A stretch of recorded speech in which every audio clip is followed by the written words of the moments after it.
There is a place where the old stories have fallen silent. In a quiet village, a young storyteller named Elara feels the last embers of magic fading from the world. A slow dimming of wonder she is determined to stop. Her memory of the ancient tales is growing faint, like a forgotten melody, but she knows of one last hope.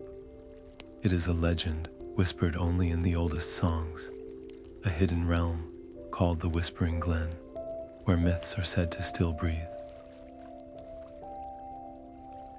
Elara makes a choice that will change everything. She will seek out this glen and rekindle the wonder for her people, setting her feet on a path where every single decision could either restore a forgotten world or lose it forever. By the end of this journey, you will discover how even the smallest spark of courage can re-illuminate the darkest of nights. What forgotten magic might be waiting just beyond the edge of your own world. I would love to know, wherever you are listening from right now, what does the sky look like outside your window this very moment? The warmth of the hearth at her back felt like a memory already. Elara tightened the strap of her simple satchel, feeling the solid weight of a loaf of journey bread, the soft wool of her warm cloak, and the cool, smooth metal of her grandmother's old, unlit lantern. With a final breath of familiar air, she stepped across the protective stone circle that marked the village boundary. The misty, unknown woods swallowed her whole in an instant. The comforting sounds of crackling fires and distant laughter faded, replaced by a profound and unsettling silence that seemed to absorb all noise. Each footfall on the thick layer of fallen leaves was a solitary drumbeat in the quiet, and for the first time, a cold thread of doubt wound its way around her heart. Was her courage nothing more than a child's fantasy? The growing twilight began to pool beneath the ancient trees, and she fumbled for her fire starter, a small comfort against the encroaching dark. But a sudden, playful breeze, smelling of damp earth and strange blossoms, swept through the clearing and snuffed the tiny spark into nothingness. She was left in the deepening gloom, with only the memory of light and the weight of her own resolve. To turn back now was to admit the stories were truly dead, so she squared her shoulders and pressed forward, trusting the winding path her grandmother had once described in songs sung by the fire. Yet the very ground beneath her feet seemed to sense her presence. The path, once clear, began to subtly shift and twist, roots seeming to rise where none had been before, as if the ancient forest itself was testing her worthiness to find the old ways. As the last vestige of daylight vanished, plunging the world into a velvet darkness, a new sound reached her. It was a soft, melodic humming, drifting from further down the path, a thread of impossible music, beckoning her onward into the unknown. The humming was a thread of silver in the dark, and Elara followed it as if her life depended on it. It led her into a small, moon-washed clearing where a massive statue of a badger, cloaked in velvet moss, sat in serene repose. Its stone mouth was slightly agape, and from that ancient orifice, the impossible, melodic sound poured forth, a vibration she could feel in her very bones. Drawn by an instinct she did not understand, she stepped forward and placed her palm flat against its cool, weathered surface. A sudden, profound warmth bloomed beneath her hand, a living heat that defied the stone, and the humming ceased, leaving a silence that felt heavy and full of waiting. The choice before her was stark and strangely embarrassing. To speak to a rock felt like the act of a lost child, yet to walk away felt like a betrayal of the very magic she sought. Then her grandmother's voice echoed in her memory, a gentle command from long ago. Listen to the stone's song, my dear. It knows the way. Gathering her courage, Elara leaned close to the badger's ear and whispered a single, soft greeting. Hello. For a moment, nothing happened. Then, 2 points of soft, amber light kindled deep within the statue's eyes. The great head tilted with a grating sound of shifting stone, and the creature shook its mossy coat, revealing itself not as a carving, but as a living guardian of immense age.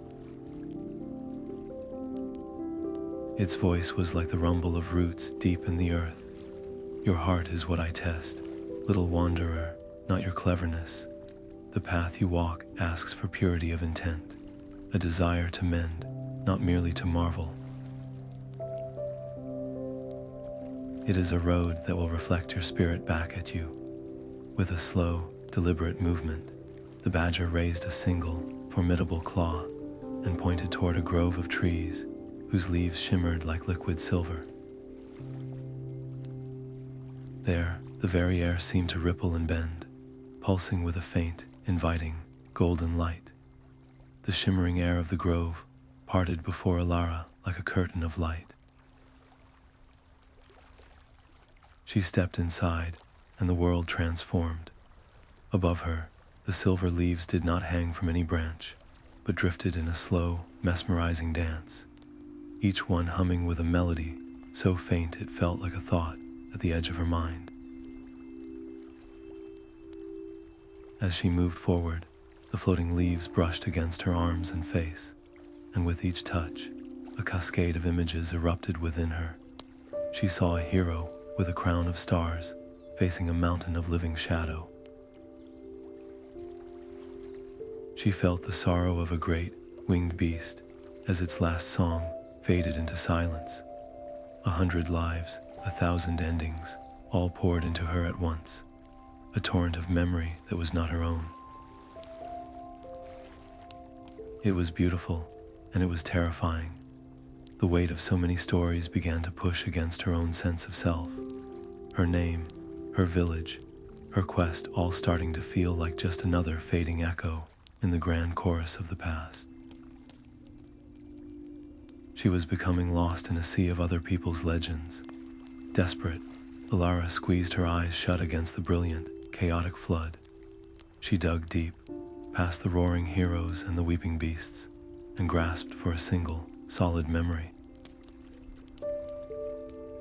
Her grandmother's face, lined with laughter and kindness, appeared in her mind's eye. She focused on the sound of her voice, telling the story of the first hearth fire, a tale of warmth and community that her village was on the verge of forgetting. She held on to that one story, that one face, as an anchor in the storm. Her own purpose became a quiet, steady flame within her. In that moment of fierce concentration, the chaos around her stilled.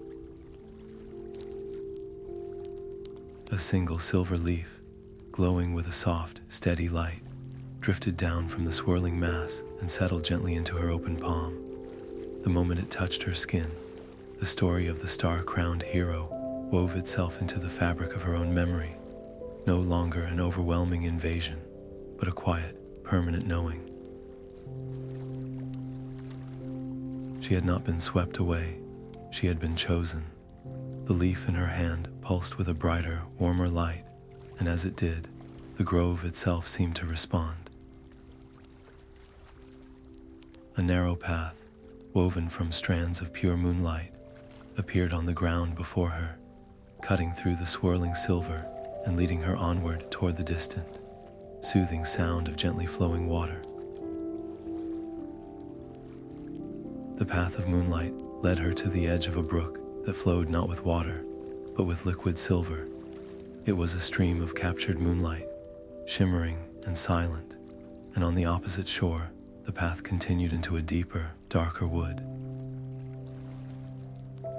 There was no bridge, only the dark, swift current. Elara's heart sank until she noticed them, faint and translucent as breath on a cold morning, a series of round shapes just beneath the surface. They were stepping stones, waiting to be made solid, a half-remembered tune, a lullaby her grandmother had sung when fears chased away sleep, drifted into her mind. She knew, with a certainty that felt older than the trees, that the song was the key. Taking a shaky breath, she hummed the first few notes. A stone beneath the surface glowed and rose, becoming firm and real beneath her testing foot. She stepped onto it, the surface cool and steady.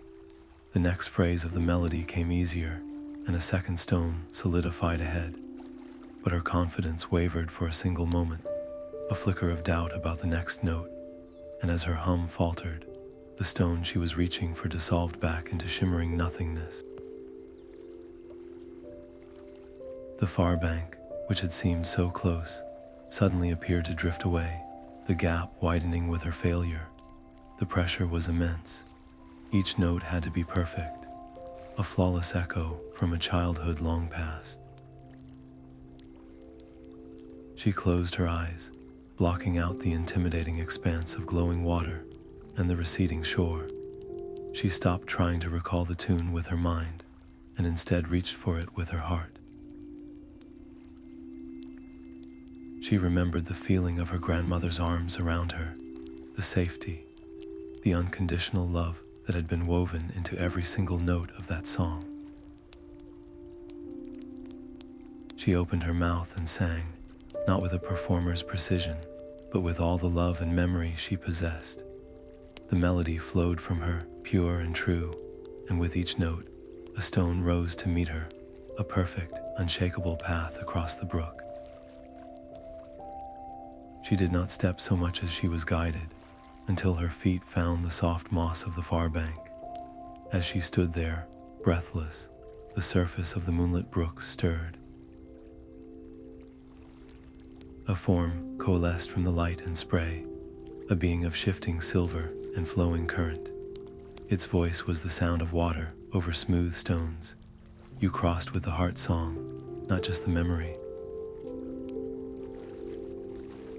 That is a rare thing. The spirit extended a hand that was more liquid than solid, and into Elara's palm, it placed a small, crystal vial filled with the brook's own essence. This is water that has known only moonlight. It reveals what is hidden, but only to speak truth. Use it for any other purpose, and its light will fade forever. Then the spirit turned and pointed a shimmering finger upstream. There, the ancient trees on the bank had grown together, their trunks and branches intertwining to form a perfect, natural archway. It was a gateway, but one that led into a part of the forest where the shadows lay thick and deep, and from that darkness, a low, rumbling growl echoed out, a sound that promised the next test would not be one of memory, but of raw courage. The archway of ancient trees felt like a threshold into a deeper, older world. Elara stepped through, the vial of moonlight water cool against her palm, and found her way blocked by a living mound of earth and roots. It was a bear, colossal and slumbering, its body woven from the very forest floor. As she approached, the ground trembled. One great eye, the color of dark amber, opened slowly. The creature shifted, roots creaking, and soil sifting from its shoulders as it rose to its full, imposing height. Its voice was a low rumble that vibrated up through the soles of her boots. None may pass the root warder without a tribute, a story, but not just any tale. You must tell me one I have never heard. My dreams are long, and I have dreamed all the grand myths of the world. A cold dread washed over Elara. Her mind scrambled through the epic cycles and heroic legends she had learned, each one feeling more worn and familiar than the last. What story could possibly be new to a being who had slept through the entirety of history? The great bear watched her, its patience as deep and slow as stone. In that moment of panic, her gaze fell to the unlit lantern hanging from her satchel. The answer did not lie in the grand and the forgotten, but in the small and the remembered. She took a steadying breath and began to speak, not of gods and monsters, but of her grandmother's hands, gnarled and gentle, guiding her small ones over tinder and flint. She told the story of the first fire she had ever kindled herself, of the fumbling strikes that produced only sparks, of the whispered encouragement, and of the triumphant, fragile flame that finally caught, pushing back the shadows of their small home. She described the warmth on her face, the pride in her grandmother's eyes, a moment so simple and true it had never been written in any song. The root warder listened, its great head tilted. When she finished, a sound like boulders rolling in a deep cavern emerged from its chest. It was laughter, warm and approving. That is a good story, little spark. It smells of hearth smoke and love, things too small for epics, but too great to ever be forgotten. The great bear of earth and roots settled back onto the path, making a space for her to pass. But take care, it rumbled as she stepped by. The path ahead drinks memory. Do not let it drink you. With a final, grinding sigh, the guardian returned to its slumber. Elara continued on, the way now leading upward along a sloping hillside. At its crest, a field of strange, pale flowers grew, their petals shifting in a wind she could not feel, releasing a soft, collective whisper that seemed to call her name. The hill rose before her, a gentle slope alive with a sea of swaying, pale blossoms. Each flower was a different, impossible color, and as Elara began her ascent, their petals shifted and trembled, releasing not a scent, but a sound. A soft, collective whisper filled the air, a tapestry woven from 1,000 fragmented voices. At first, the whispers were a distant murmur, like a conversation heard through a closed door. But with every step she took, they grew louder and more distinct, wrapping around her like invisible vines. She heard the joyous laughter of a long-ago reunion, the tearful vow of a promise made at a parting, the lonely sigh of a hope that was never realized. The sheer weight of these emotional echoes pressed in on her, a chaotic symphony of other people's lives that tugged at her own heart and clouded her thoughts. Her own name, her quest to find the Whispering Glen, began to feel faint and unimportant, drowned out by the sorrows and joys of the past. It was becoming difficult to remember why she was even climbing. In a moment of clarity, she remembered the spirit of the moon brook and its gift. The water reveals what is hidden, but only to speak truth. Fumbling in her satchel, she retrieved the small crystal vial. With a trembling hand, she uncorked it and touched a single, cool drop to each of her temples. The effect was immediate and profound. The chaotic, overwhelming pressure of the whispers did not vanish, but it transformed. The voices were still there, clear and distinct, but they no longer clawed at her emotions. She could hear them now as a historian listens to an old recording, with clarity and compassion, but without being swept away by the feeling. She understood then that these flowers were not mere plants. They were the crystallized memories of every other wanderer who had attempted this path, their most powerful thoughts and emotions left here like seeds. She listened to a whisper of a mother's lullaby, to a shout of triumph against a storm, to a quiet confession of love never spoken aloud. And then, one whisper, thin and desperate, cut through the rest with its message. The glen fears silence. It was a warning, or perhaps the key. The phrase echoed in her mind, a crucial piece of a puzzle she did not yet fully understand. With the moon water guarding her spirit, she was able to walk through the rest of the field unimpeded, a quiet observer in a garden of echoes. She reached the crest and looked down into the valley below. It was a place of profound stillness, where the very air seemed thick and heavy, absorbing all noise into a deep, unsettling quiet. The valley drank all sound. Elara's footsteps, which moments before had crunched on gravel, now fell onto the earth without a whisper. She tried to call out, a simple hello to break the eerie stillness, but the word died in her throat, absorbed before it could even become a vibration in the air. A cold, clenching panic began to bloom in her chest. This was not peace, it was a prison, a void that threatened to swallow her very presence. The warning from the memory flower echoed in her mind, a lifeline in the suffocating quiet. The glen fears silence. It was not a description, but a weakness. The heart of this ancient magic was terrified of the very emptiness it had created. Her eyes fell to her satchel, to the old, unlit lantern of her grandmother's.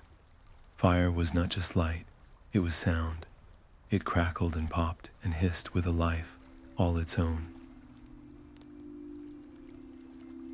With fingers that trembled against the oppressive weight of the void, she drew out her fire starter. She focused every ounce of her will, every memory of warmth and noise and life, into the simple motion of her hands. She struck the flint. A single, brilliant spark flew, a tiny star in the profound darkness, and with it came a sound, a sharp, percussive crack that ripped through the silence like a physical blow. The valley shuddered. The very air seemed to fracture, and where there had been only a wall of rock and stillness, a narrow path of worn, smooth stone now gleamed in the sudden, returning light. It led her forward to a graceful, ancient bridge that arched over a deep and shadowy chasm, its far end disappearing into a soft, welcoming mist that pulsed with a gentle, golden light. The ancient stone bridge arched gracefully over the chasm, its worn surface cool and solid beneath Elara's feet. For the first time since entering the valley, her footsteps made a sound, a soft, rhythmic echo that seemed to affirm her presence in this silent place. But with each step forward, a pearlescent mist rose from the depths, swirling around her ankles and then her knees, a thick, luminous fog that swallowed the world around her. Soon, she could see nothing but the few stones directly in front of her, the path behind and ahead, lost in a glowing white void. Then the voices began. They were faint and friendly, calls of encouragement that seemed to come from every direction at once. Elara, this way, over here, quickly. The voice of a childhood friend, the gentle tone of a village elder, all of them beckoning her, urging her to leave the bridge and trust the mist. Her heart pulled in a dozen directions, a confusing tangle of hope and fear. To follow a false voice meant a plunge into the unseen depths. She stopped, closing her eyes against the disorienting glow. She forced herself to listen not to the familiar words, but to the feeling behind them. The voices of the mist were hollow, their warmth a practiced imitation. But one call, thin and distant, held a genuine warmth that resonated deep in her memory. It felt like her grandmother's hand on her shoulder, a presence of unconditional love and guidance. She fixed her entire being, on that single thread of sound, using it as a compass in the blinding whiteness. Step by cautious step, she followed it, her feet staying firmly on the worn stone until the mist suddenly parted. She stood at the very end of the bridge, safe on the far ledge. The friendly voice faded into a final, whispered sigh, and the swirling mist before her drew together, coalescing into a towering, shimmering gate of light and vapor. It was beautiful and utterly impassable. There was no handle, no keyhole, only a solid, glowing surface that pulsed with soft energy. A password. The realization settled over her like a weight. She had no idea what word it demanded. As she stared in desperation, the last vestige of the mist condensed in the air before her, forming a single, luminous word that hung there, a gentle command. Remember, remember, the word hung in the air, a final test from the glen itself. Elara stood before the towering gate of light, understanding that a simple password would not suffice. She had to offer a memory, not just spoken, but felt with every fiber of her being, a story so true it could resonate with the magic of this place. She closed her eyes, reaching for the happiest moments she could find. She spoke of the village harvest festival, of dancing under strings of lanterns with laughing friends. The gate remained solid, its light flickering faintly. She tried the memory of her first successful storytelling, the proud faces of the children gathered at her feet. Again, the gate dimmed, the light pulling back as if disappointed.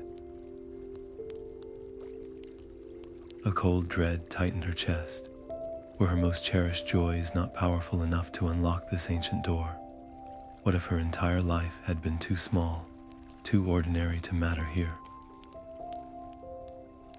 The doubt was a physical weight, threatening to crush her resolve.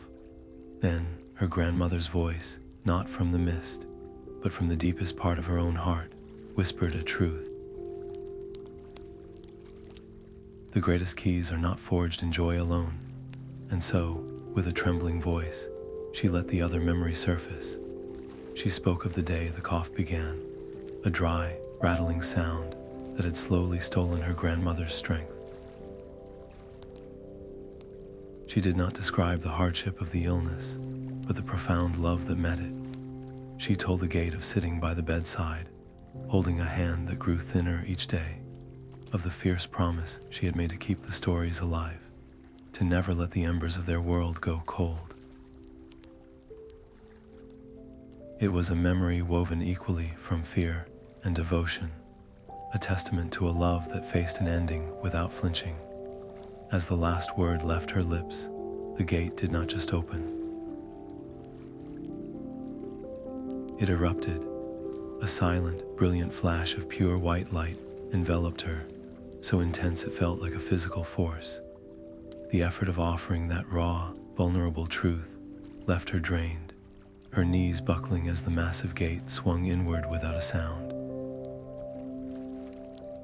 She felt the weight of her promise now more than ever. A sacred burden settled deep within her soul. Stepping through the archway, the blinding light faded to reveal a tranquil, starlit meadow. The air here was different, humming with a soft, ancient magic that felt both deeply peaceful and vibrantly, wondrously alive. The starlit meadow hummed with a quiet, living energy. Beneath her feet, the grass itself seemed woven from captured constellations, each blade tipped with a soft, silvery light that pulsed in time with her own heartbeat. Above, the air was thick with fireflies, but these were no ordinary insects. They moved with a strange, deliberate intelligence, swirling and diving in intricate patterns that looked less like a random dance and more like sentences from a book written in light. Elara's breath caught. These were the stories, The very myths and legends she had come to find were alive here, written on the air by these tiny, living scribes. But the tales were broken. A brilliant flash depicting a hero's triumph would be instantly followed by a swirl of symbols showing a great loss, the narrative thread severed and scattered across the vast meadow. To read any single story was impossible, like trying to hear a single voice in a roaring crowd. She had to gather them, and she had to do it before the first hint of dawn threatened to dissolve their light. Remembering the power of the heart song at the moon brook, she cupped her hands gently before her and began to hum her grandmother's lullaby. The melody, a thread of pure memory and love, wove its way through the chaotic light. At first, only a few fireflies drifted closer, curious. Then a dozen, then 100, drawn to the sound like iron to a lodestone. They swarmed around her, their chaotic patterns beginning to slow, to synchronize. Fragments of stories started to align, forming coherent phrases that hung glittering in the air around her. A tale of a forgotten king began to piece itself together, word by glowing word. But just as hope bloomed warm in her chest, a bitter, unnatural wind sliced through the meadow. It was a wind that carried the chill of forgotten things, and it tore at the gathered fireflies, scattering the newly formed sentences back into meaningless, frantic sparks. The tales were being erased before her eyes. Without a second thought, Elara whirled, pulling her warm woolen cloak from her shoulders and wrapping it around herself and the core of the swirling, glowing light, creating a makeshift sanctuary against the gale. She held the fabric tight, shielding the fragile stories, and turned to face the source of the wind. There, at the very edge of the glowing meadow, stood a tall, shadowy figure, its form seeming to drink the starlight from the air around it. The shadowy figure did not advance, but instead its form began to clarify, the darkness pulling back to reveal an immense eagle woven from the very substance of the air. Its feathers were shifting twilight, and its eyes held the pale, distant light of a fading star. Its voice was the sound of a gale-given thought. "I am the keeper of winds," it sighed, a mournful sound that rustled the starry grass. "And I am the accidental forgetter of tales. My nature is to move, to shift, to never be still. Over the long ages, my restless breath has scattered these stories. I cannot help you gather them, for to try would only blow them further into nothing."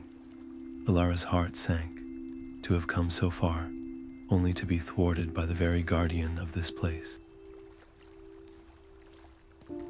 "But you can choose to be still," she said, her voice barely a whisper against its presence. For just a moment, the great eagle of air shifted, its form rippling with what seemed like ancient frustration. "To be still is a kind of death for the wind. It is against my nature. What could you possibly offer that would be worth such a silence?" Elara thought of all she carried, her satchel holding only simple, physical things. Then she understood. The only currency of true value here was memory itself. "I will trade you one of my own," she offered, her voice growing stronger. "A memory, bright and vivid, for one moment of your calm." The keeper of winds tilted its head, its starry eyes considering her. "A new memory," it mused. "I have not tasted a new story in 1,000 turnings of the world. Show me." Elara closed her eyes and reached for the memory, offering it up like a sacred object. She showed the keeper the feeling of standing in the village square for the first time, her small hands clenched, the faces of her people looking to her with hope. She let it feel the warmth of the sun on her shoulders, the tremor in her voice as she began the tale of the sleeping mountain, and the triumphant rush as her words wove their magic and held the crowd spellbound. It was the moment she knew she was a storyteller. There was a soft, sighing sound, like a final gust leaving a valley. The memory was gone from her, drawn gently from her mind, leaving a small, cool hollow in its place. "Done," whispered the keeper. The turbulent winds that had torn through the meadow simply ceased. The air became perfectly, profoundly still. Freed from the gale, the fireflies of story swarmed together, their frantic sparks slowing and merging. In the quiet, they began to weave themselves into a single, magnificent tapestry that hung above the meadow, a glittering chronicle of every myth and legend, whole and complete once more. The Keeper of Winds, now a calm and majestic presence, bent its head toward Elara. "You have your stories, little rememberer. Now take them home." It pointed a wingtip of shimmering air toward the very center of the meadow, where a final archway, woven from living roots and starlight, pulsed with a soft, inviting glow. The archway of willow branches shimmered before her, a living gateway whose leaves trembled with a soft, inviting light. Through its curves, Elara glimpsed a world of impossible beauty, where streams of liquid starlight wove through meadows of glowing flowers, and the very air hummed with the faint, collective whisper of countless stories. Her heart swelled with a hope so sharp it felt like pain. Yet as she reached the threshold, the archway shimmered again, and this time it showed her not the glen, but fleeting visions of all she was leaving behind. She saw the warm, familiar glow of her village hearth, the faces of friends sharing a simple meal, the comforting certainty of a world she understood completely. Her feet rooted to the spot, a fierce war raging within her. To step forward was to embrace a magic that might consume her. To step back was to return to a world slowly fading into gray. She closed her eyes, and in that darkness, she saw not the wonder of the glen, but the dimming eyes of the children in her village, their joy seeping away like sand through open fingers. That memory became her anchor. She took a deep, steadying breath, filled her lungs with the scent of damp earth and old magic, and stepped firmly through the archway. The moment she crossed, a strange, gentle tearing sensation passed through her. It felt as if a thread connecting her to her old fears, her old limitations, had been cleanly snipped and left behind on the other side. In its place, a profound and unshakable sense of purpose flooded her veins, warm and bright. The glen itself seemed to sigh in welcome, the light around her softening from a brilliant invitation to a warm, embracing glow. Inside, the air was thick with magic, tasting of ozone and old parchment. At the very center of the clearing, seated upon a moss-covered stone that pulsed with a slow, deep rhythm, was the source of all the whispers. It was the ancient storyteller she had journeyed so far to find. The figure on the mossy throne was not a person of flesh and blood, but a being woven from the very substance of the glen. Its form shifted between light and shadow, and its face held the patient, timeless quality of ancient stone. Around it, countless glowing orbs drifted in a slow, silent dance, each one a perfect sphere of contained light humming with the essence of a different tale. The voice that emerged was not a sound that traveled through the air, but one that bloomed directly in her mind, a soft rustling like pages, turning in an endless, forgotten library. The glen fades, child, because the world outside has ceased to listen. Belief is the water that nourishes these roots, and the well has nearly run dry.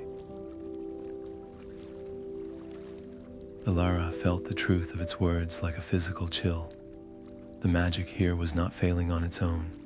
It was starving for the one thing only her people could provide. She did not hesitate. Kneeling on the soft, star-lit moss, she opened her hands in a gesture of offering. She placed before the ethereal being the silver leaf from the memory grove, a vessel of a story once lost. She set down the crystal vial of moon water, a tool for seeing truth. And finally, she offered the most precious thing of all, the vivid, aching memory of the promise she had made at her grandmother's bedside, a vow to keep the embers of wonder alive. The storyteller regarded her offerings, its light and shadow form pulsing with a slow, considering rhythm. I accept your tokens, little wanderer. They speak of a pure heart. But understand the price of what you ask. To take these stories into yourself is to become a vessel for them. You will be bound to them, and they to you, a living bridge between the fading magic of this place and the waking world of your people. The loneliness of that role settled over her, a weight far heavier than any satchel. She would carry this knowledge always, a solitary keeper of wonders in a world that had forgotten how to see them. Yet the thought of her village, of the children whose eyes were losing their spark, made the choice for her. She met the storyteller's gaze and gave a single, firm nod. I accept. A profound silence filled the clearing. Then, the storyteller raised a hand of shimmering mist. The floating orbs of light, each a captured myth, ceased their aimless dance. As one, they turned and began to drift toward Elara, slowly, purposefully, like a river of stars finding its new course. The glowing orbs of story drifted closer, their light warm and humming against her skin. As Elara reached a hand toward them, they did not settle into her satchel or some ancient book. Instead, they dissolved into a soft, shimmering mist that flowed directly into her chest and mind, weaving themselves into the very fabric of her being. It was not a possession, but a merging. A tidal wave of centuries poured into her, a breathtaking cascade of emotions not her own. She felt the soaring joy of a dragon's first flight, the quiet sorrow of a sunken city, the fierce wisdom of a 1,000-year-old king, and the heart-pounding thrill of a hero's final stand. The sheer weight of it was immense, a pressure that threatened to crack her spirit wide open. For a terrifying moment, she felt her own identity, her name, her simple village life, beginning to fray at the edges, pulled thin by the vast chorus of other lives. She was a single leaf in a hurricane of history, about to be torn away and lost forever. In that maelstrom of memory, she clutched for an anchor and found it in the one story that was purely and completely her own. She focused on the lines of her grandmother's face, the sound of her weakening voice asking her to be brave, the sight of her village slowly fading into a gray and silent world. She held onto that love, that singular purpose, with all her strength. She did not fight the stories, but let them flow around this anchor point, weaving their threads into the unbreakable cord of her own vow. The joy and sorrow did not vanish, but they found their place within her, no longer a chaotic flood, but a deep, resonant well of understanding. As the last brilliant orb of light merged with her spirit, a visible change swept through the Whispering Glen. The light of the starry grass brightened, the hum in the air grew richer and more vibrant, and the very trees seemed to stand a little taller. Her acceptance had nourished the ancient magic, strengthening it. Yet she also felt a subtle pull, a gentle urgency. This place was not her home, and the connection, so newly forged, was fragile. She had to return before the path between the worlds closed once more. The ethereal storyteller nodded, a gesture of profound respect that seemed to bow the very air around it. Then it raised a hand of shimmering mist, not toward the archway she had entered, but to a new opening in the willow trees. This path was not woven from shadow or starlight, but from the clear, golden light of a rising sun, a straight and sure route leading home. The path of light carried her not across distance, but through it.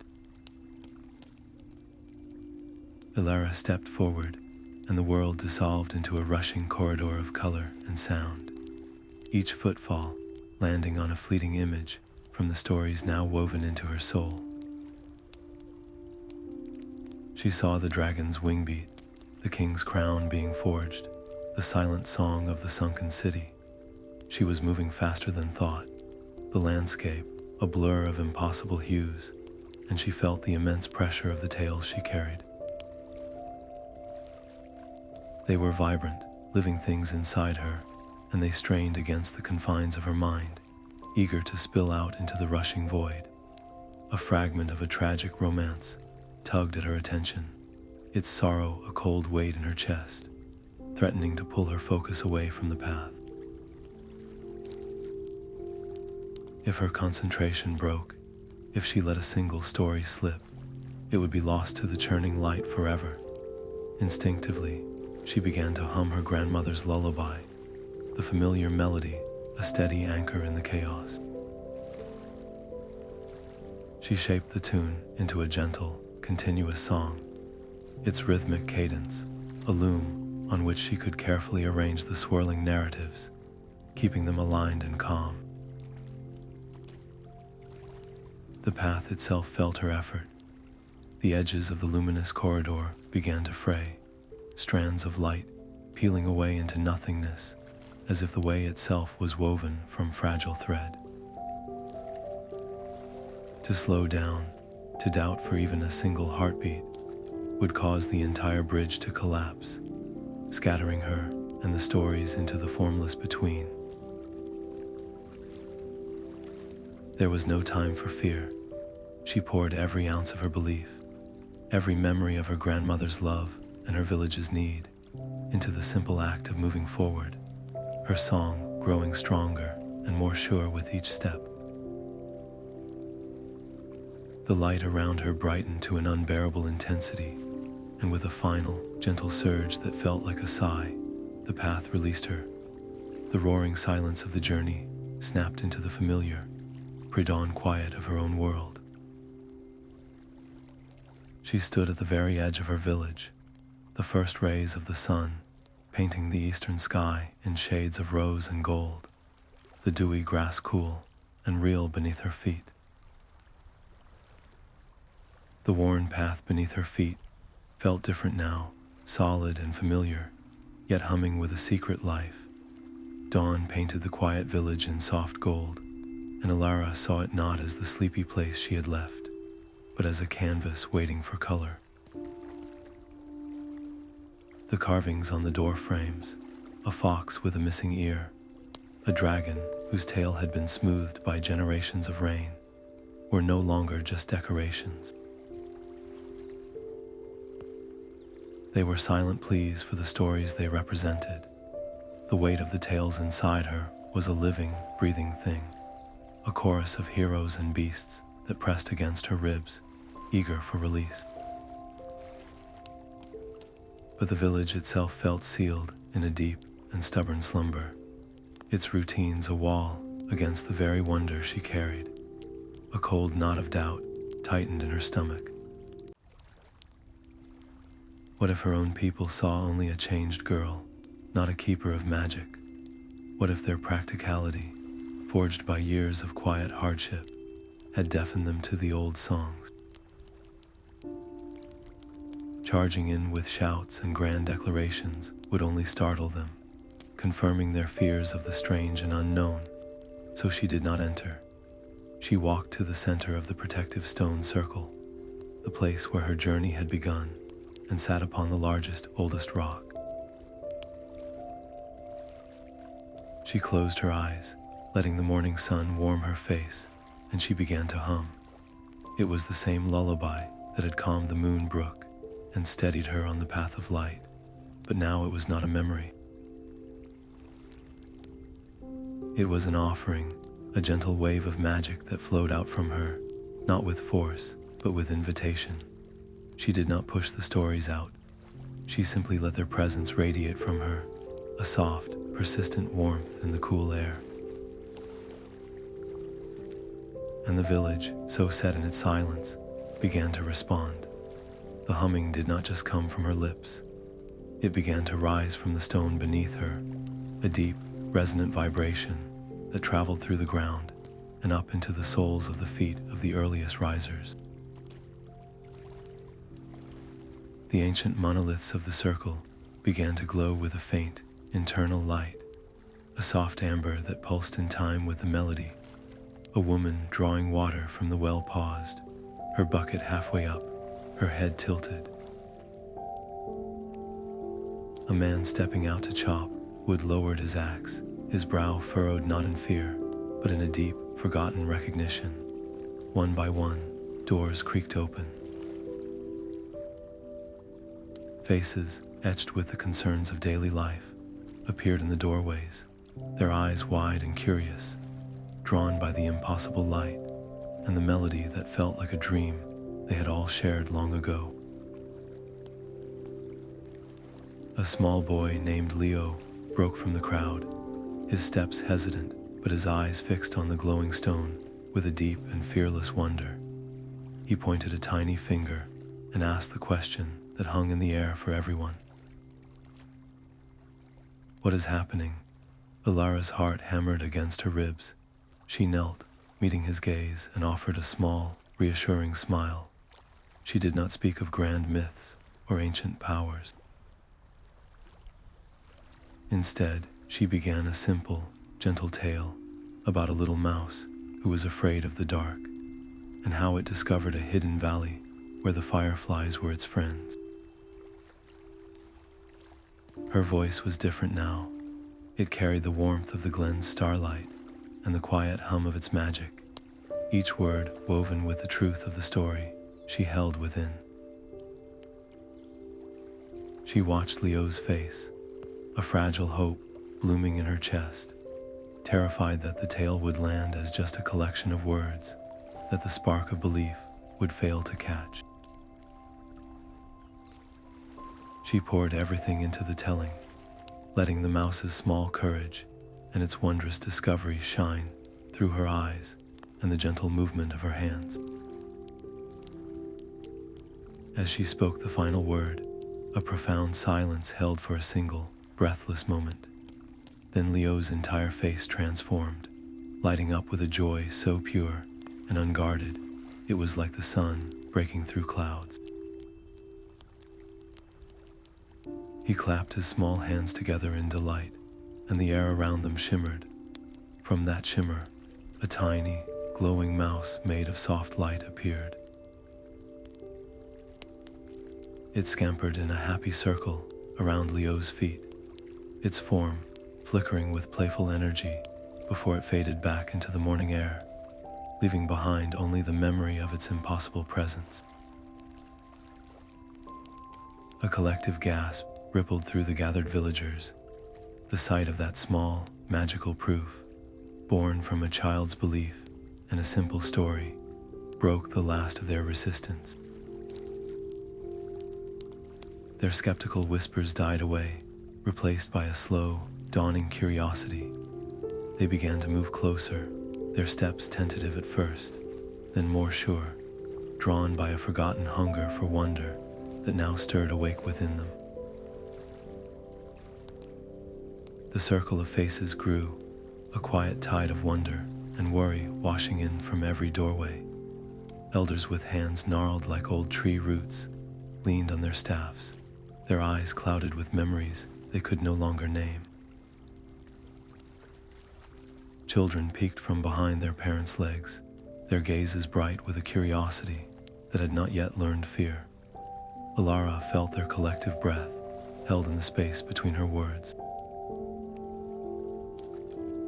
She did not stand to command them, but remained seated on the ancient stone, and she began to tell them of the moss-clad badger, the root warder who slept in the heart of the ancient wood.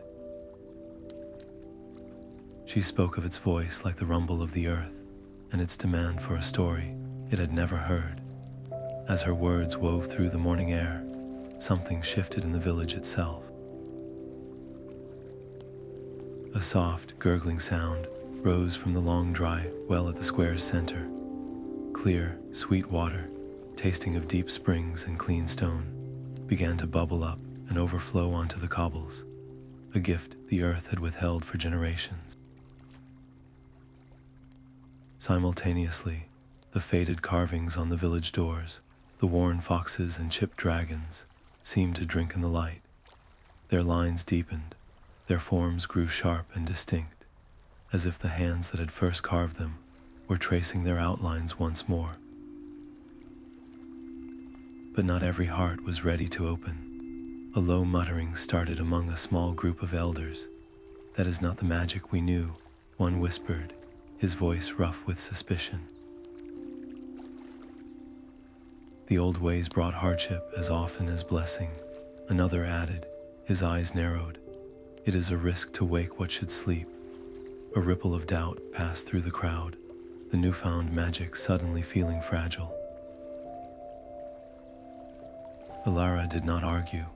She met their fearful gazes and simply began another story. This one was not of glorious heroes, but of a village much like their own, nestled in a valley of great beauty. A shadow fell upon them, not of monster or army, but of a creeping fear of anything strange or new. They barred their windows against the song of unfamiliar birds, and paved over the meadows where mysterious flowers grew.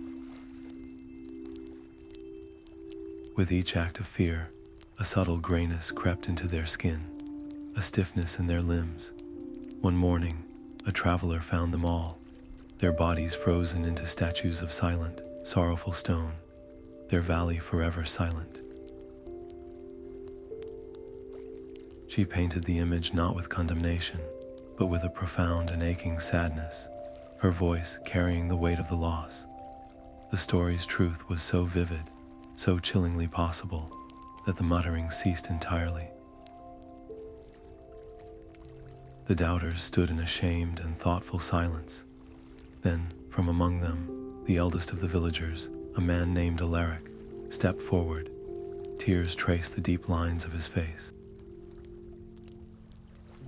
"I heard that tale," he said, his voice trembling with the effort of the memory, "from my own grandmother, when I was no taller than your knee. I had forgotten it all." He moved slowly toward Elara and placed an age-spotted hand upon her shoulder. The moment his skin touched hers, a jolt passed through them both, not of electricity, but of shared remembrance. It did not stop with them. It flowed through the gathered crowd like a current, a surge of collective memory that connected parent to child, friend to neighbor. They did not recall specific stories, but the feeling of them, the warmth and the safety, and the wonder that had once been the bedrock of their lives. The connection was reforged, and in that moment, the magic in the air grew stronger, fed by the rekindled belief of an entire community. A single voice rose from the crowd, an elder humming a tune her own mother had sung while mending nets by the river. Then another voice joined, this one recounting a fragmented tale of a clever raven who outwitted the north wind. One by one, the villagers added their threads to the tapestry, their half-remembered family legends and childhood rhymes weaving together into a chorus of rediscovery. The very air in the village square began to shimmer, thickening with the scent of blooming night flowers and the comforting aroma of warm bread fresh from the hearth. Magic was not just returning, it was stitching itself back into the fabric of their daily lives, making the ordinary world feel wondrous once more. But the sheer volume of it was immense, a brilliant, chaotic energy that swirled through the square, causing the newly flowing well water to leap in sparkling arcs, and the glowing carvings on the doors to flicker with unpredictable light. The joy was palpable, but it risked spilling over into frenzy. Elara felt the stories inside her resonate with the rising power, a symphony on the verge of becoming a cacophony. She stepped into the very center of the swirling energy, closed her eyes, and did not shout for order. Instead, she opened her mouth and began to sing her grandmother's lullaby once more. This time, the melody changed, its rhythm becoming the steady, patient beat of a loom. She sang it as a weaving song, a gentle guide to help the villagers blend their scattered memories into a harmonious whole. Her voice became the shuttle, moving through the chaos, drawing each separate story into alignment with the next. The frantic energy began to calm, the wild light softening into a steady, golden glow that embraced the entire village. The magic settled, not as a separate force, but as a deep and abiding presence, bonded to the stones, the trees, and the hearts of the people. It was a bond that would now be passed down, a living inheritance from parent to child, ensuring the stories would never fade again. As the collective singing faded into a contented hum, Elara felt a profound success, but also a subtle, insistent tug from deep within her spirit. It was the Glen, its call a quiet whisper on the edge of her hearing. Her work here was done, but her task was not yet complete. The bond between the worlds needed a final seal. Her gaze drifted from the faces of her people, now alight with their own rediscovered magic, and turned toward the dark, familiar line of the forest, knowing her feet must walk the old paths one last time. The magic settled like a gentle dew over the village, but a quiet certainty settled in Elara's own heart. She knew her work here was only half finished. Standing before her people, their faces still shimmering with the echo of wonder, she told them she must return to the Whispering Glen. The bond between their world and the old magic was new and delicate, a thread that needed anchoring on both ends to hold fast against the tides of time and forgetting. For a moment, a ripple of fear passed through the crowd. Then, understanding bloomed. They did not plead or protest. Instead, they moved, a quiet tide of gratitude. A baker pressed a loaf of still warm hearth bread into her hands. An elder fastened a carefully woven bracelet of colored threads around her wrist. A little girl shyly offered a drawing of a smiling sun. Little Leo, however, broke from his mother's side and ran to her, his small hand clutching hers tightly. "You cannot go," he whispered, his voice thick with tears. "The stories will leave with you." Elara's heart ached. She knelt, bringing her eyes level with his. She placed his small hand over his own heart. "The stories live here now, Leo," she said softly. "Just as they live in me, they are not mine to keep, but ours to share. Your most important job is to tell them to anyone who will listen. The magic needs your voice too." She felt the truth of her own words as she spoke them. The love and belief of the entire village was not just an emotion. It was a tangible force, a warmth that filled her satchel and her spirit, making the bread feel lighter and the path ahead feel less lonely. She looked at the faces of her people, her family, and made a promise she hoped with all her being she could keep.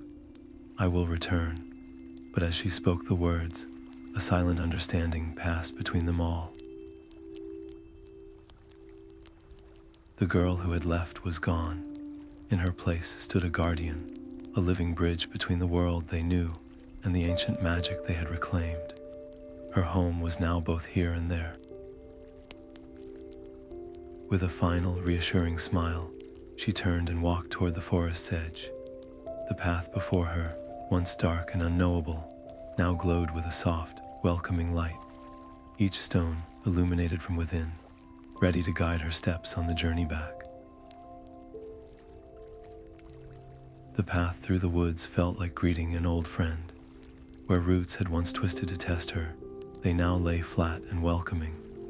The air itself seemed to part before her, guiding her steps back toward the Whispering Glen with a gentle certainty. Her first true welcome came at the mossy badger statue, but the guardian was no longer stone. It was a living, breathing presence, its amber eyes glowing with recognition. It dipped its great head in a gesture of deep respect. "You walk with the stories in your heart now, little keeper," it rumbled, its voice a comforting vibration.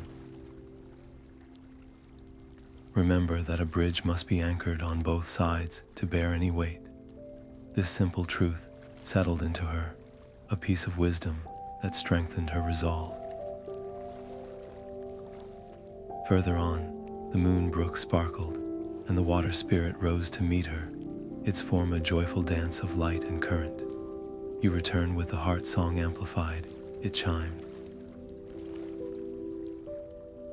The spirit extended a hand, not to give, but to receive. Elara understood. She cupped her hands, and the spirit poured a cascade of liquid moonlight into them, a blessing that did not fill her vial, but seeped into her skin, a cool, calming strength that she knew would never fade.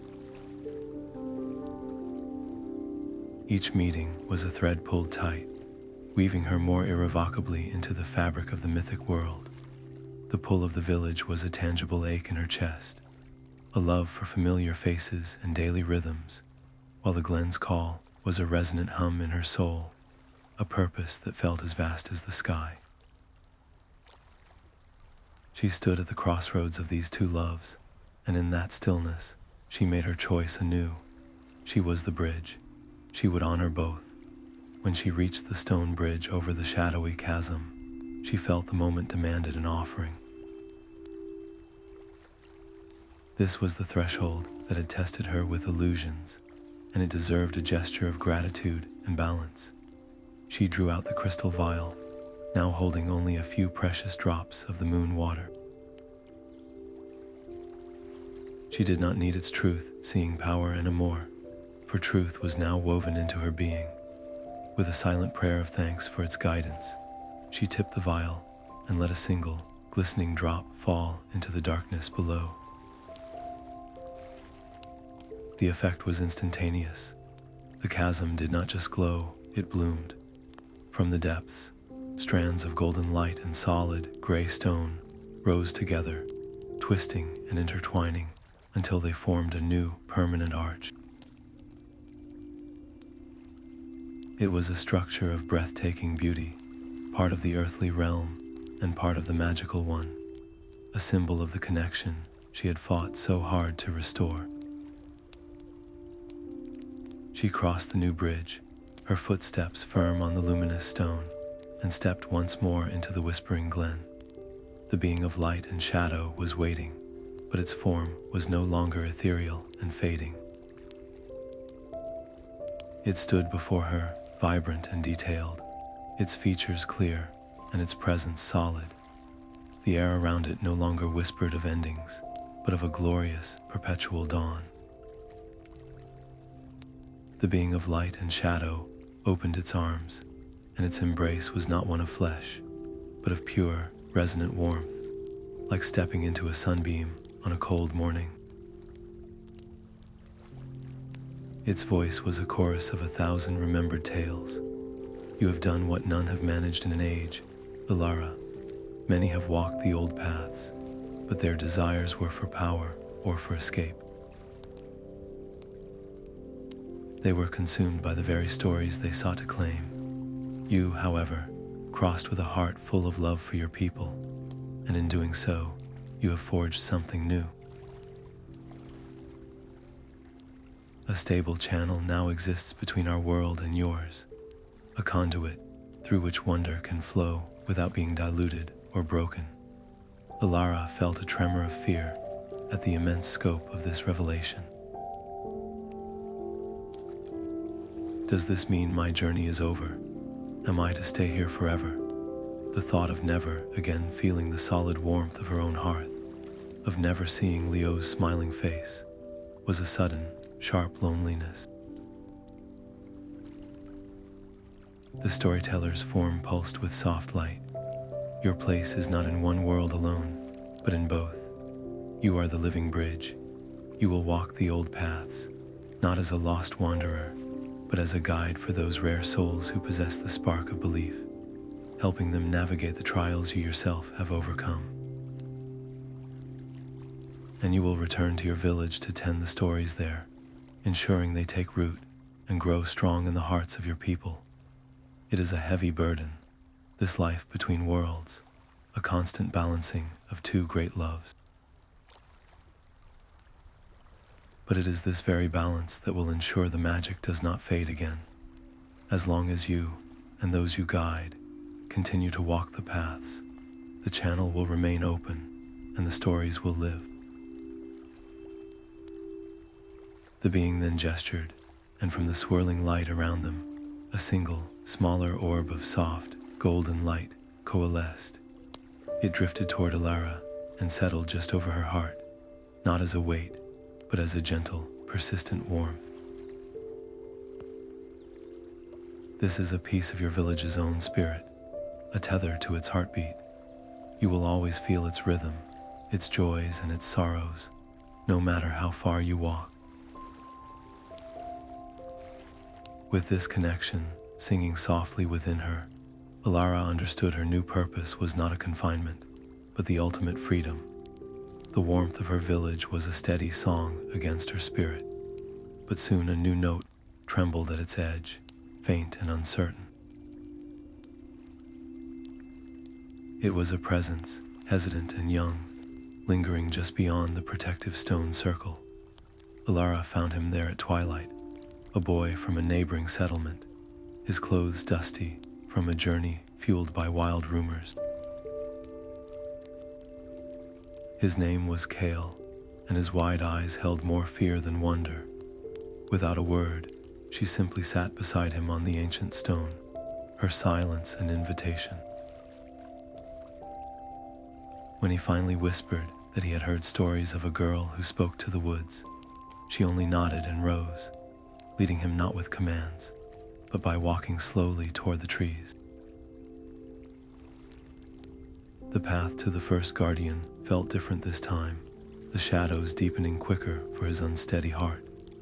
When the moss-clad badger came into view, its low humming of vibration in the air, Kale froze, his breath catching. The great head turned, amber eyes kindling, and its rumbling voice asked the same question it had once asked her. Kale could only stare, his own story locked away by terror. He took a step backward, then another, the safe familiarity of his own village calling him away from this impossible choice. Elara did not grab his arm or offer empty assurances. Instead, she knelt in the soft moss and began to speak of a little seed that was buried deep in the dark, cool earth. It was so afraid of the unknown world above that it refused to unfurl, clinging to the only home it had ever known. But the sun, she whispered, did not shout or force its way underground. It simply shone, day after patient day, warming the soil until the seed felt a courage it did not know it possessed, and a single green tendril finally reached for the light. Her tale was a small, quiet thing, but it held the entire truth of the glen. Kale listened, his panicked breathing slowing. He looked from Elara's calm face to the waiting guardian, and then, with a resolve that shook his small frame, he turned back. He took a single, determined step forward, leaned close to the badger's ear and offered a soft, trembling hello. A new thread, silken and strong, wove itself into the fabric of the old paths, a connection Elara felt resonate deep within her own soul. She watched as Kale, guided now by the guardian's pointed claw, disappeared into the shimmering grove, the first new wanderer in an age. Turning back, the lights of her own village glittered like earthbound stars, and the sound of shared laughter and rising stories carried on the wind, a perfect counterpoint to the silent, sacred journey just beginning in the woods. The village square at dusk was a pool of warm light and shared breath. Around the great central hearth, families gathered in a loose circle, their faces painted gold by the dancing flames.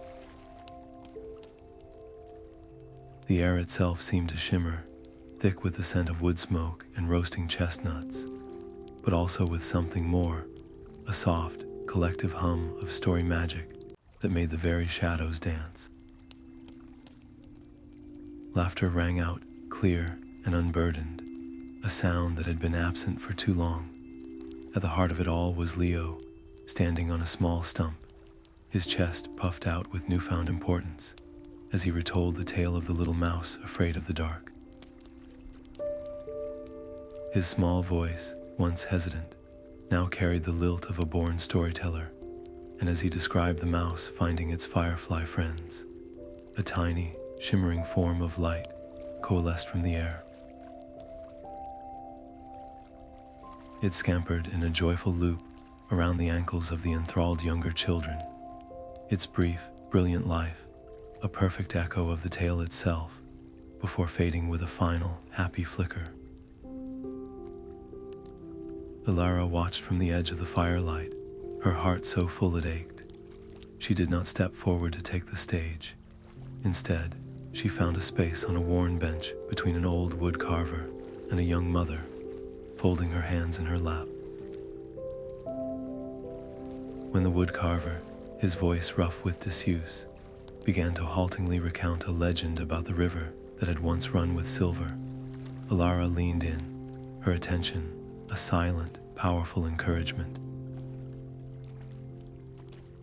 Her role was no longer to be the sole source of wonder, but its guardian, a quiet presence that helped others find the courage to unlock the tales within themselves.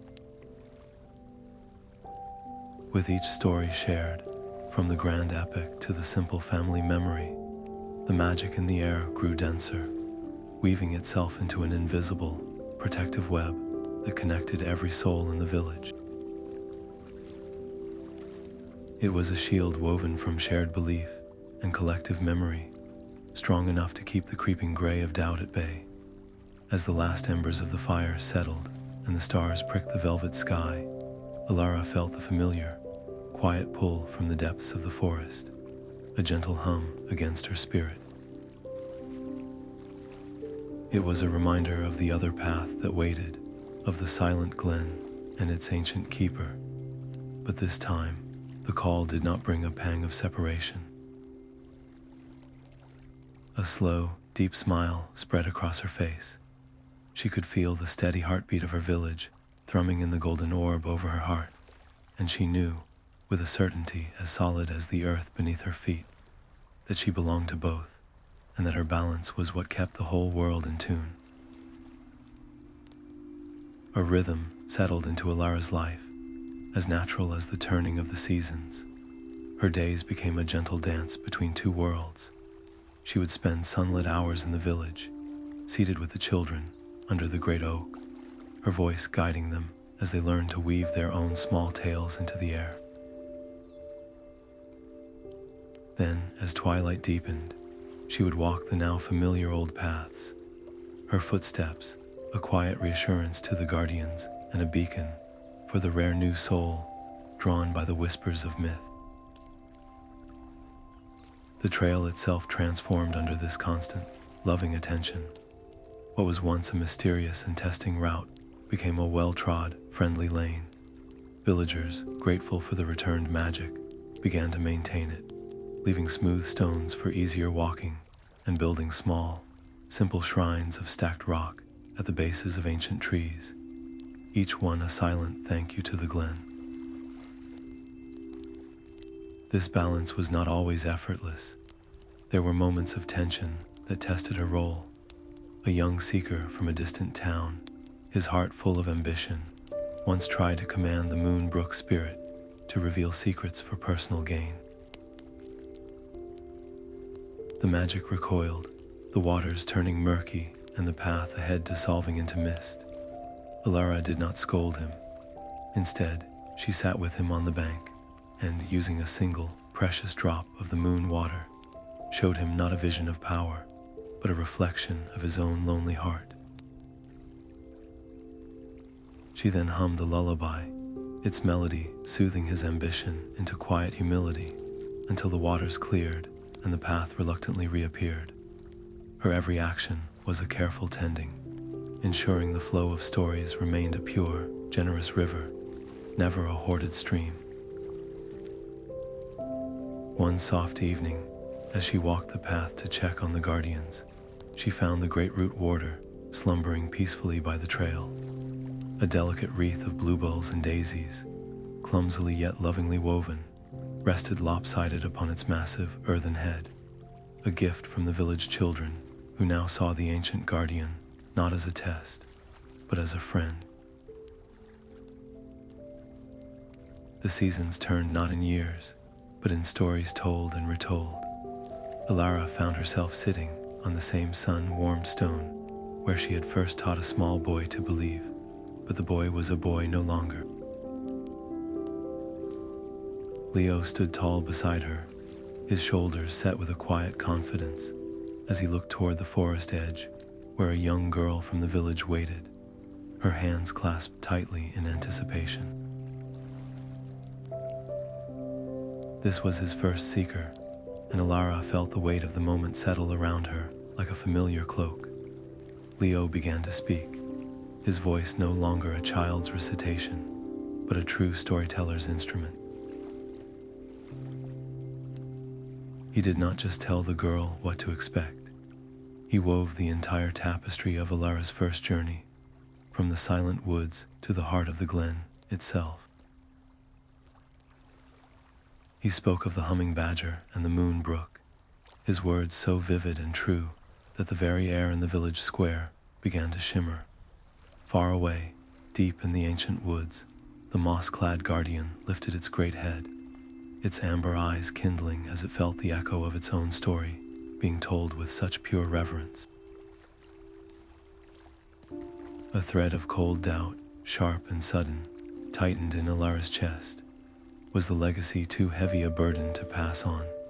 Could a story, no matter how beautifully told, truly prepare a heart for the living test of the old paths?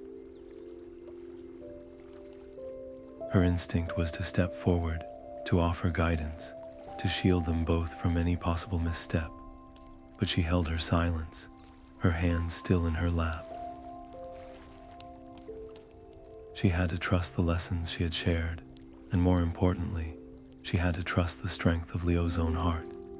He led the girl to the edge of the trees, his voice calm and encouraging.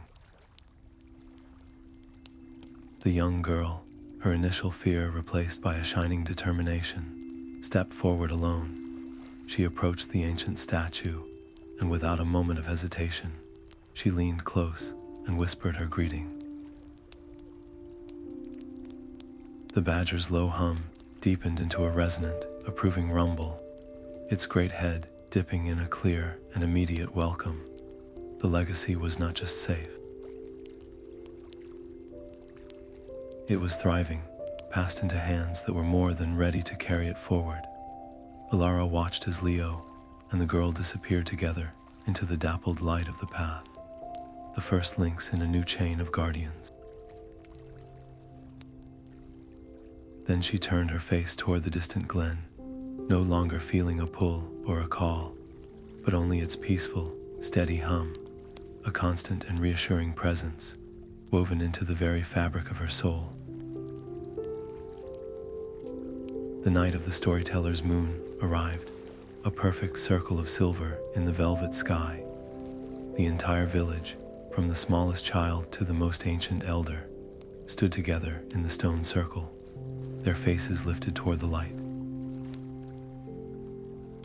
A profound hush fell, deeper and more potent than any silence, as Elara stepped forward and spoke a single word that was both a beginning and an end.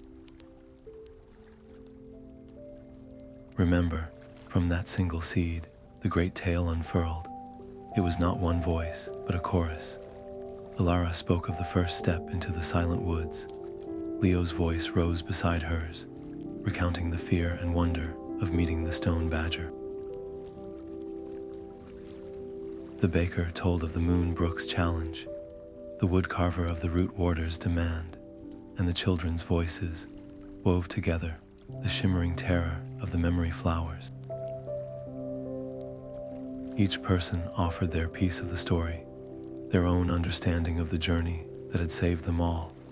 As they spoke, their shared belief, their collective love for the tales they had reclaimed, began to manifest in the air above them. It started as a soft, golden mist, a visible echo of their united voices. Then, threads of pure starlight shot from the crowd, from every beating heart, and began to weave together in the space between the village and the dark line of the forest. They braided and interlaced, forming the graceful arches of a bridge, a structure of solidified wonder that pulsed with a gentle, living light. Elara stood at the center of it all, a conduit for the immense energy. She felt the vast library of tales within her rise up, not as a crushing weight, but as a joyful torrent. She did not hold them back or control them. She simply let them flow through her and into the collective voice of her people, each myth and legend adding its unique color and strength to the emerging bridge. It was not a burden she carried alone anymore, but a gift she shared with everyone. When the final word of the great tale was spoken, the bridge was complete. It arched over the fields and into the trees, a permanent, luminous pathway connecting the waking world to the heart of myth. It would not fade with the morning sun, for it was built from something more enduring than light. It was built from promise. Elara looked at the faces around her, illuminated by the bridge's soft glow, and she knew with absolute certainty that the stories were safe. They were no longer locked away in a hidden glen or carried in a single heart. They lived here, in this village, in this shared legacy, and as long as one voice remained to tell them, the wonder would never fade again. The luminous path glowed softly beneath her feet, a ribbon of captured starlight that felt as familiar as the floor of her own home. Elara walked it alone this evening, not in haste or with purpose, but with the slow, contented steps of someone visiting an old friend. The air in the Whispering Glen was deeply still, humming with a peace that felt earned. The being of light and shadow was waiting for her, its form now as solid and real as the ancient willow it sat beneath. No words were exchanged. Elara simply settled onto the moss beside the timeless figure, the cool, starry grass a comfortable seat. Together, they watched the story orbs drift in their serene, silent dance above the meadow, no longer broken fragments, but whole and perfect worlds of their own. The pressure was gone, the urgent need to fix or gather or save, replaced by a quiet, mutual understanding. Her work was not over, for the nature of stories is that they are never truly finished. There would always be another seeker with a spark in their eyes, another forgotten tale waiting to be remembered, another path leading to some new, cozy mystery. But in this moment, that was a promise of tomorrow's joy, not a burden for today. Her heart rested in a perfect, gentle balance, one beat tuned to the crackle of the village hearth, the next to the whisper of the mythic wind. She was home in both places, a true wanderer of the old paths, and her own story had become the very thread that wove the two worlds together for all the generations to come.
you.